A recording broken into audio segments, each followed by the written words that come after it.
बिस्मिल्लाह रहमान रहीम। अस्सलाम वालेकुम। अंग्रेज़ों के बारे में कहा जाता है कि उन्होंने बरे सगीर में लोगों को नवाजने की कोशिश की और नवाजा। खास तौर पे ऐसे खानदान पैदा किए गए जिनमें जागीरें ज़मीनें तकसीम की गई, उनमें ओहदे बांटे गए, उन्हें मुख्तलिफ अलकाबात और खिताबात से नवाजा गया। और उसके बाद फिर जब पाकिस्तान एक आज़ाद रियासत के तौर पर सामने आया, तो देखने को मिलता है कि पाकिस्तान में भी वो जो पॉलिटिक्स ऑफ पैट्रोनेज है, वो आज भी बदस्तूर पाकिस्तान में नजर आती है। रियासत कुछ लोगों पर हाथ रखती है, उनको पालती पोसती है, उनमें उन्हें तमगों से नवाजा जाता है। खास तौर पे ये तमगों की जो रिवायत हम गुज़श्ता चंद सालों से देख रहे हैं, जिसमें हर गुजरते साल के बाद उसकी तहकीर और तजलील में इजाफा हो रहा है। खास तौर पे जो हालिया 3-4 साल हैं, उसमें जिस तरह तमगे बांटे गए, अक्सरियत ऐसे लोगों में कि जो रियासत के बहुत आप रियासत नवाज कह लें उनको। और इसी तरह और मुख्तलिफ तरीके हैं जिससे रियासत पैट्रोनेज करती है मखसूस तबकात की। क्या किसी फ्री डेमोक्रेसी के अंदर या एक इगैलिटेरियन सोसाइटी में इस तरह होना चाहिए या नहीं? हमारे साथ मौजूद हैं पाकिस्तान का एक मोतबर नाम डॉक्टर इल्हान नियाज साहब, प्रोफेसर हैं हिस्ट्री के। और इनसे बेहतर मेरा ख्याल है इस पे कोई और अथॉरिटी के साथ बात शायद ना कर सके। बहुत बहुत शुक्रिया डॉक्टर साहब आपके वक्त का। क्या ये कहना गलत तो नहीं होगा कि जो रिवायत या रविश ताज बरतानिया ने कायम की थी बरे सगीर में, उसको बाद में जारी रखा हमारी रियासत ने भी?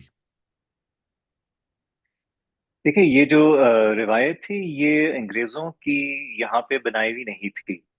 जो अंग्रेजों से पहले यहाँ पर बड़ी सल्तनतें थीं, बड़े एम्पायर्स थे, वो भी इसी तरह जो है हुकूमत चलाते थे। और उसमें यही होता था कि एक रियासती अशरफिया होती थी, जिसके अंदर मुख्तलिफ किस्म के अस्करी और सिविल जो है इंतजामिया के लोग होते थे, नोबिलिटी होती थी। और उनके साथ साथ जो लोकल लोग थे, आप उनको जमींदार समझ लें, उनको भी जो है छोटे मोटे ओहदे, छोटे मोटे टाइटल्स, इस तरह की चीजें जो हैं वो दे देते थे। तो जब अंग्रेज आए, तो उन्होंने ये देखा कि यहाँ पर एक इस तरह का बना बनाया, आप समझें, निजाम है लोगों को पेट्रनाइज करने का। और उन्होंने उसको जो है टेक ओवर कर लिया। और फिर जो है उसको अपने हिसाब से जो है थोड़ा बहुत उन्होंने मॉडिफाई किया। जैसे कि उन्होंने ऑर्डर्स क्रिएट कर दिए, जैसे कि night commander of the star of India, star of India, इस तरह की चीजें। थोड़ा बहुत उस पूरे सिलसिले को फॉर्मलाइज कर दिया, टाइटल्स देना शुरू कर दिया, जैसे कि सर या नवाब या इस तरह के, एक्सेट्रा। और वो जो है फिर आप ये समझें कि जिन लोगों को वो ये टाइटल्स देते थे, तो उन लोगों से ये समझा जाता था कि फिर जब स्टेट को उनकी जरूरत पड़ेगी, तो वो फिर हाजिर होंगे स्टेट की मदद करने के लिए। तो एक इस तरह से गिव एंड टेक का रिश्ता जो है वो इन तबकात के साथ उन्होंने बनाने की कोशिश की। बट ये जो ट्रेडिशन है ये बहुत पुरानी है। आई मीन, आप जो है एंशियंट इंडिया में चले जाएं, आपको मॉरलेस यही नजर आएगी। मुगल राज में चले जाएं, दिल्ली सुल्तान में चले जाएं, और जाहिर बात है अंग्रेजों का भी जो है वो चले जाएं। तो ये जो चीज जो है, ये बदकिस्मती से ये एक्चुअली अंग्रेजों की दी हुई चीज नहीं है। ये हमारे अपने जो है माशरे का एक आप समझें मसला है, पुराना मसला है जो चला आ रहा है। जिनको फिर जिसको फिर जो है अंग्रेजों ने एक्सप्लॉइट किया अपने जो है फायदे के लिए। और पाकिस्तान बनने के बाद फिर आप इसको कैसे देखते हैं? यहाँ जो जो फैमिलीज पहले समहाउ जिनकी पैट्रोनेज हुई, चले वो अंग्रेज से पहले जो मुगल एम्पायर थी उसने शुरू कर दी होगी, फिर अंग्रेजों ने, क्योंकि वो तो एक इन्वेडर्स थे, कॉलोनियल पावर के तौर पे आए, उनको ज्यादा यहाँ पे अपने वफादार चाहिए थे। फिर 47 के बाद ये सिलसिला कैसे चलता रहा है? देखें, जब पूरी दुनिया में दूसरे जंग अजीम के बाद यूरोपियंस की जो डायरेक्ट रूल थी खत्म होना शुरू हुई, तो जब यूरोपियंस चले गए, तो उनकी जगह पे बहुत सारी रियासतें बनी, जिनमें से हिंदुस्तान भी है, पाकिस्तान भी है, अफ्रीका में बेशुमार रियासतें हैं, मिडल ईस्ट में, साउथ ईस्ट एशिया में, एक्सेट्रा। और इन तमाम रियासतों को हम बेसिकली एक्स कॉलोनियल या पोस्ट कॉलोनियल स्टेट्स के एक सिंपल लेबल के साथ जो है डील करते हैं। और इसलिए उनको डील करते हैं क्योंकि जिन लोगों ने इन कॉलोनियल राज के खिलाफ जो है तहरीकें चलाई आज़ादी के लिए, रिफॉर्म के लिए, वो लोग बेसिकली वो थे जो एक लिहाज से उस कॉलोनियल दौर में प्रिविलेज थे, यानी कि जिनके पास कुछ ऐसी सहूलियात थी तालीम के हिसाब से, ओहदों के हिसाब से, दौलत के हिसाब से, कि उन्होंने ये समझना शुरू किया जब उनमें थोड़ा बहुत शऊर आया नेशनलिज्म का, कि हमें जो है अंग्रेजों को या फ्रांसीसियों को या जो भी यानी कि था, उनको निकाल के उनकी जगह पे हमें एक अपनी जो है रियासत बना लेनी चाहिए। और उस कॉन्टेक्स्ट में जो इंडियन पॉलिटिकल अवेकनिंग है और मूवमेंट है, इंडियन फ्रीडम मूवमेंट जिसको भी आप बोलते हैं, फिर पाकिस्तान मूवमेंट है, मुस्लिम नेशनलिज्म जो है, ये सारी की सारी उसी जो है कॉलोनियल दौर के जो है रिस्पॉन्स में पैदा होती हैं। सो उस सेंस में वही लोग जो एक लेवल पे बेनिफिशरी थे कॉलोनियल राज के, उन्होंने ये समझना शुरू किया कि ये बेहतर होगा हमारे लिए कि हम अंग्रेजों को यहाँ से फारिग करें और इसेंशली फिर हम जो है सॉवरेंटी और हुक्मरानी जो है इस खित्ते की खुद संभालें। और वो जो फिर तहरीकें जो चलाई उन्होंने, इंडियन नेशनल कांग्रेस की जो स्ट्रगल थी, पाकिस्तान मूवमेंट थी, और भी बहुत सारी रीजनल लोकल लेवल्स पे स्ट्रगल्स थी, वो फिर उस कॉलोनियल सिस्टम को या उस कॉलोनियल मॉडर्निटी को जिसको हम बोलते हैं, उन्होंने उसको एक लिहाज से अपना बना लिया। और उन्होंने ये समझा कि जब हम अंग्रेजों को यहाँ से फारिग कर लेंगे तो फिर हम एक मॉडर्न रियासत बनाएंगे। और उस मॉडर्न रियासत का जो नक्शा था उनके जहन में, वो बेसिकली ये था कि जैसे कि वेस्टर्न यूरोप में रियासत है या इंग्लैंड की रियासत है, तो अगर इंग्लैंड में पार्लिमानी जमहूरियत है तो हमारे यहाँ भी पार्लिमानी जमहूरियत होनी चाहिए। अगर इंग्लैंड में रूल ऑफ लॉ है तो हमारे यहाँ भी रूल ऑफ लॉ होना चाहिए। तो आप ये समझें कि एक नजरियाती तौर पे या फलसफी तौर पे उन्होंने सोचा कि क्योंकि अंग्रेज खुद अपने आप को एक कानूनी रियासत के थ्रू गवर्न करते हैं, तो जब हम इनको यहाँ से निकाल देंगे तो हम भी जो है उसी तरह की यहाँ पर एक कानूनी रियासत जो है अपनी बना लेंगे। सो उस हिसाब से अगर आप उस तरह सोचें तो जो ये हिंदुस्तान में जमहूरियत है वो बेसिकली एक कॉलोनियल जमहूरियत है। यानी कि अगर आप हिंदुस्तान की अपनी तारीख देखें तो आपको कोई ऐसी चीज नजर नहीं आती हिंदुस्तान की तारीख में अंग्रेजों के आने से पहले जिससे आप कह सकें कि ये एक ऐसा माशरा है जो अपनी जो है एवोल्यूशन के तौर पे आहिस्ता आहिस्ता किसी न किसी किस्म की जमहूरियत की तरफ से पहुंच सकता हो। तो जब हम बात करते हैं about let's say colonial period, तो एक सॉर्ट ऑफ कॉन्ट्रडिक्शन पैदा हो जाती है कि हाँ बिल्कुल कॉलोनियल दौर ने हमारे खित्ते को और भी बहुत सारे रीजन्स को बहुत जो है नुकसान पहुंचाया, मगर उसके साथ साथ जो अंग्रेज थे उन्होंने कुछ ऐसे यहाँ पर इदारे बना दिए, कुछ यहाँ पे ऐसे सोच के सिलसिले जो है पैदा कर दिए, जिसकी बुनियाद पे फिर हिंदुस्तान में और पाकिस्तान में लेस सक्सेसफुली एक डिमांड आई कि जी हमारे पास भी जो है वेस्टमिंस्टर स्टाइल पार्लियामेंट्री डेमोक्रेसी होनी चाहिए, और वो सारी जो चीजें जो हैं पैराफिनीलिया जो है इस तरह के निज़ाम का, वो हम भी जो है चला सकते हैं।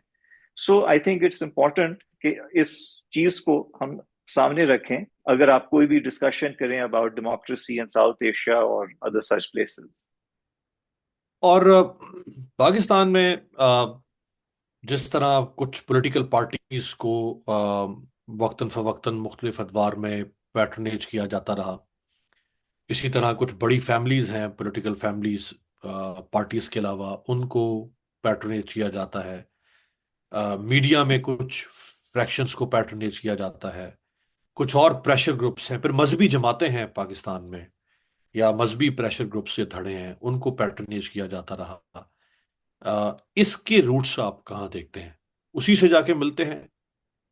अच्छा, देखिए, जब हिंदुस्तान और पाकिस्तान आज़ाद हुए अगस्त 1947 में, तो दोनों की कंस्टिट्यूएंट असेंबलीज थी।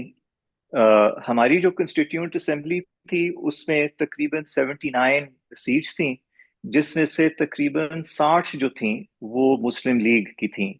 तो यानी कि आप ये समझ सकते हैं कि मुस्लिम लीग के पास एक कमांडिंग मेजॉरिटी थी, सुपर मेजॉरिटी थी हमारी कंस्टिट्यूएंट असेंबली में। कंस्टिट्यूएंट असेंबली का जो काम था, जैसे कि कायद आजम ने 11 अगस्त की तकरीर में उनको समझाने की कोशिश की थी, वो ये कहा था कि जी अब आप जो है सॉवरन हैं, आप बेसिकली बादशाह हैं इन अ सेंस, और आपका जो बुनियादी काम है वो ये है कि आपने इस मुल्क के लिए एक आइन बनाना है, एक सुप्रीम लॉ बनाना है, दस्तूर बनाना है, जिसके फिर मुताबिक जो है ये मुल्क आगे चलेगा। और हिंदुस्तान की भी उसी तरह कंस्टिट्यूंट असेंबली थी। और वहां पे जो है नेहरू ने, जो बड़े मशहूर हिंदुस्तानी दलित सियासतदान थे, B.R. अम्बेडकर, उनको ये टास्क दिया basically to lead the whole drafting process. और जो कि उनको भी दलित थे। मोरलेस, जी बिल्कुल, वो दलित थे। तो उनको भी ये टास्क दिया कि जी आपने जो है ये चीज करनी है। तो पाकिस्तान में इसके बावजूद कि मुस्लिम लीग की बहुत बड़ी अक्सरियत थी, मुस्लिम लीग ने कामयाबी से आइन नहीं बनाया। और हिंदुस्तान में जहां पर कांग्रेस की भी तकरीबन उतनी अक्सरियत थी, उन्होंने कामयाबी से अपना कानून जो है, सुप्रीम लॉ जो है, वो कोई 2 ढाई साल में ड्राफ्ट कर लिया। 49 तक उनका 1949 ड्राफ्ट 50 में में बन आया। गया।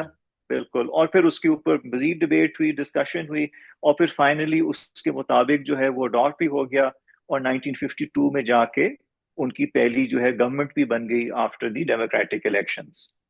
तो वहां पर जो है ये जो सियासतदान थे, स्पेशली नेहरू एंड अदर्स, वो आप समझे इतने समझदार थे कि उनको ये बात का एहसास था कि हमने जो है ये काम जल्दी से करना है, और एक ऐसे अंदाज से करना है कि तमाम जमातों को, जो हमारे ऑपोजिशन में भी हैं और जो हमारे साथ भी जो हैं, सबको जो है कॉन्फिडेंस हो कि जो भी आगे हम प्रोसेस कर रहे हैं हम ये कर सकें।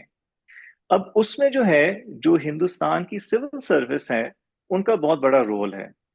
क्योंकि नेहरू जो थे, उन्होंने सुकुमार सेन, जो एक ICS के अफसर थे, उनको बेसिकली ये टास्क दिया कि आपने हिंदुस्तान की मॉडर्न इलेक्शन कमीशन बनानी है। और उनको इन इनफैक्ट आप समझे फ्री हैंड दे दिया कि आपने, यानी कि जैसे भी करना है, आप ये समझें कि पॉलिटिकल सपोर्ट आपकी तरफ ब्लैंक चेक है। जैसे आपने ऑर्गेनाइज करना है, जिस किस्म की आपको प्रोटेक्शंस चाहिए, ऑटोनॉमी चाहिए, ऑर्गेनाइजेशन चाहिए, रिसोर्सेज चाहिए, जो भी चाहिए, ये आप कर लें। अब आपको शायद याद हो कि जो 1945-46 की इलेक्शंस हुई थी, वो लिमिटेड फ्रेंचाइज इलेक्शन थी। उसमें जो है सिर्फ कोई 3-4 करोड़ हिंदुस्तानियों के पास वोट था। तो ये जो इलेक्शन होने जानी थी हिंदुस्तान में, वो यूनिवर्सल फ्रेंचाइज वाली होनी थी, बहुत बड़े पैमाने पे होनी थी। इनफैक्ट तकरीबन जो है 20 करोड़ लोगों की इलेक्शन होनी थी। So Nehru gave Sukumar Sen free hand and said कि भाईजान आपने जो करना है आप कर रहे हैं, यू हैव फुल सपोर्ट। तो सुकुमार सेन ने जाकर पूरे निज़ाम डिजाइन किया, नेहरू से अप्रूवल ली, उसके कॉन्स्टिट्यूशनल प्रोटेक्शंस लगाए। और उसका नतीजा ये था कि जो इंडियन इलेक्शन कमीशन थी, वो जाहिर बात है प्री पोल रिगिंग के बारे में तो कुछ भी नहीं कर सकती। अगर कोई ट्राइब के या कास्ट के इस चीज के बेसिस के ऊपर वोट मांगता है, उसको ऑनेस्टली हम नहीं रोक सकते हमारे माशरे में। बट उन्होंने ये कर दिया कि जब कैंपेनिंग होगी तो किसी भी जमात के ऊपर कोई रुकावट नहीं होगी, सबके लिए एक बराबर जो है होगा प्लेइंग फील्ड। दूसरी चीज यह है कि जो वोटिंग का दिन होगा, उसमें भी फिर किसी के साथ कोई डिस्क्रिमिनेशन नहीं होगी। जो अपने वोटर्स लेकर आ जाए, उसके वोट जो है वो डल जाएंगे विदाउट एनी पास। और तीसरी चीज ये थी कि उन वोटों की गिनती में और उस गिनती के अनाउंसमेंट में कोई जो है धांधली नहीं होगी। यानी कि जिसको जो वोट पड़ेंगे उसको वो वोट हम अनाउंस करके दे देंगे। تو اس کا نتیجہ یہ ہوا کہ 1952 میں جب ہندوستان کے یہ پہلے جو ہے عام انتخابات ہوئے، اور one man one vote, one person one vote کے بیسس پر، تو اس کا نتیجہ تو یہی تھا کہ کانگریس جیت گئی، جو ایکسپیکٹڈ تھا۔ مگر جو سب سے اہم چیز یہ تھی کہ جو اپوزیشن جماعتیں تھیں، انہوں نے اس رزلٹ کو تسلیم کیا، کیونکہ جمہوریت میں اسینشلی جو کسی بھی گورنمنٹ کی لیجیٹمیسی ہوتی ہے، وہ اپوزیشن کی اپنے ہار ماننے سے آتی ہے، کہ اپوزیشن کہتی ہے کہ ٹھیک ہے جی، ہم نے کوشش کی، ہم ہار گئے، ہم مانتے ہیں کہ جی آپ جیت گئے ہیں، اب آپ پلیز گورنمنٹ اپنی بنائیں، ہم آبویسلی اپوزیشن بینچز میں جا کے بیٹھیں گے اور آپ کو رگڑا دیں گے وہاں سے، بٹ پرووائڈیڈ فنڈامنٹلی آپ ایکسپٹ۔ پرووائڈیڈ کہ آپ فیئرلی ہارے ہو اور وہ فیئرلی جیتے ہو. Exactly, exactly, so this was Nehru's basic understanding کہ جو لیجیٹمیسی ہوگی انڈین ڈیموکریسی کی، وہ بیسکلی اس چیز سے آئے گی، ناٹ کہ جی جو الیکشن جیت جائے وہ پھر جو ہے مٹھائیاں بانٹے اور سیلیبریٹ کرے، وہ تو آبویسلی کرے گا۔ اب انڈیا کے 52 میں الیکشنز جو ہیں سکمار سین کی نگرانی میں ہوئے، 57 کے بھی الیکشن سکمار سین کی نگرانی میں ہوئے، اور کیونکہ دو پہلے الیکشنز آپ سمجھیں کامیابی سے ہو گئے، تو ایک ان کی نئی روایت بن گئی کہ ہندوستان میں جتنی بھی سیاسی جماعتیں تھیں، انہوں نے یہ سوچا کہ اب ہمارے لیے یہی رولز آف دا گیم ٹھیک ہیں، بیکاز ان رولز آف دا گیم میں کوئی ایسی انفیئرنس نہیں ہے۔ تو اگر کانگریس جیت رہا ہے تو وہ اس لیے جیت رہا ہے کیونکہ وہ جینیونلی لوگ ان کو ووٹ دے رہے ہیں، مگر لوکل لیول پہ یا ریجنل لیول پہ پھر بھی کانگریس ہار جاتی تھی، جس کا مطلب یہ تھا کہ کل کو جو ہے ان کو سینٹرل لیول پہ بھی شاید کوئی ہرا دے۔ پاکستان میں ہم نے کیا کیا؟ ہم نے اس کا ان افیکٹ الٹا کیا، اور جنہوں نے یہ الٹا کیا وہ بدقسمتی سے ہمارے پہلے وزیر اعظم تھے لیاقت علی خان صاحب۔ تب فوج کی کوئی سیاست میں مداخلت نہیں تھی، یہ پیورلی سول پولیٹیشنز اور سول سرونٹس کی یہ کھیل تھی ایٹ دیٹ ٹائم۔ تو لیاقت علی خان صاحب جو تھے، وہ اس چیز سے گھبراتے تھے کہ اگر پاکستان میں جو ہے ون پرسن ون ووٹ کے الیکشنز ہوں گے، تو کیا مسلم لیگ جو ہے اپنی وہ والی اکثریت جو انہوں نے 46 میں اسٹیبلش کی تھی، وہ برقرار رکھے گی کہ نہیں؟ ایویڈنس واز کہ نہیں رکھ پائے گی، but the demand was obviously there کہ جی آپ نے جو ہے سونر اور لیٹر جو ہے انتخابات تو کرنے ہیں، ایون اگر آپ کنسٹیٹیوئنٹ اسمبلی کو بٹھائے رکھتے ہیں اور کانسٹیٹیوشن نہیں بناتے ہیں، مگر ریجنل لیول پہ، پروونشل لیول پہ تو پھر بھی آپ کو انتخاب سونر اور لیٹر کرنے پڑیں گے۔ تو پاکستان میں جو پہلے ہمارے ون پرسن ون ووٹ کے بیسس پر انتخابات ہوئے، وہ پنجاب میں ہوئے مارچ 1951 الیکشنز۔ مارچ 1951 کے الیکشنز میں جو اپوزیشن تھی، انہوں نے کلیم کیا کہ ہمارے اوپر جو ہے گورنمنٹ جو ہے، یعنی کہ جو سول انتظامیہ ہے، وہ ہمارے اوپر تشدد کر رہی ہے، ہمارے کینڈیڈیٹس کو اٹھا رہی ہے، ہمارے لوگوں کو پولنگ سے روک رہی ہے، ہمارے الیکشن کے ریزلٹس کے ساتھ ٹیمپرنگ کر رہی ہے، ہمارے جو کینڈیڈیٹس ہیں ان کو جو ہے لیگل دباؤ کا شکار کر رہی ہے تاکہ وہ بیسکلی میدان چھوڑ دیں۔ اور جو اس زمانے کی لاہور کی ہائی کورٹ بار ایسوسی ایشن تھی، انہوں نے باقاعدگی سے یہ ساری چیزیں ڈیٹیل کی اور انہوں نے فائل کیا بیفور دی ہائی کورٹ، اور انہوں نے یہ بیسکلی کلیم کیا کہ کم از کم 50 ایسی کنسٹیٹیوئنسیز ہیں پنجاب میں جہاں پر سول انتظامیہ کی مداخلت کے بنیاد پر مسلم لیگ کا کینڈیڈیٹ جو ہے وہ جیتا ہے۔ اب بدقسمتی سے جب آپ ایک یعنی کہ نیا نظام قائم کرنے کی کوشش کر رہے ہوتے ہیں، اگر آپ تب غلطی کر جائیں تو اس غلطی سے واپس آنا بہت مشکل ہوتا ہے۔ राइट। वो दिन है मार्च 1951, और आज का दिन है पाकिस्तान में कोई भी इलेक्शन हो, जो हाँ। जीतता है वो कहता है कि मैं सही जीतता हूं, बाकी और सब कहते हैं कि नहीं, तुमने धांधली की है, तुम्हारे साइड पे जो है या इस्टेब्लिशमेंट ने या ब्यूरोक्रेसी में या तुमने खुद जो है कोई ना कोई जो है दो नंबरी की है अपने लेवल पे जाकर। सो रिजल्ट क्या हुआ कि पाकिस्तान में जो आपका, ये समझे कि सियासतदान तबका है, हम्म। सियासतदान तबके की जो लिजिटिमेसी है वो इंतखाबात के जरिए बनती है। हम्म। हमारा सियासतदान तबका वो इतना, आप समझें, सेल्फ डिस्ट्रक्टिव प्रूव किया उन्होंने कि उन्होंने आते साथ ही जो उनकी अपनी सोर्स थी लिजिटिमेसी की, उसमें जो है जहर घोल दिया। हम्म। हम्म। और उसके नतीजे में क्या हुआ कि जब हुकूमत के पास अवाम की जो है जेन्युइन वोट नहीं रही, और हुकूमत जो है वो सिविल सर्विस के ऊपर डिपेंडेंट हो गई अपने आप को गवर्नमेंट में रखने के लिए, तो फिर आप क्या देखते हैं कि मार्च 1951 के बाद जो हमारी सिविल इंतजामिया है वो आहिस्ता आहिस्ता बढ़ना शुरू हुई सियासत में।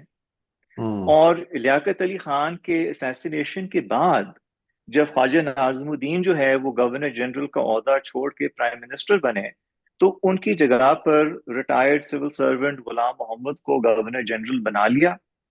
और फिर प्रैक्टिकली जो है गवर्नर जनरल और उनके जो चुने जो है सीनियर अफसर, जिसमें से सिकंदर मिर्जा भी थे, चौधरी मोहम्मद अली। मोहम्मद अली भी थे, जिसमें जो है अयूब खान भी थे, उन्होंने बेसिकली एक अपना जो है हुकूमत चलाने के लिए एक डीप अपनी जो है स्टेट बना ली आपस में बैठकर, जिसके साथ हम्म। फिर जुडिशरी भी मिल गई लेड बाय जस्टिस मुनीर।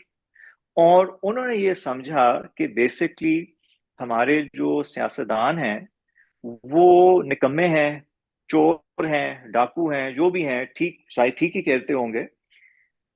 और हमने फिर फैसले करने हैं कि इस गवर्नमेंट को कैसे चलाना है।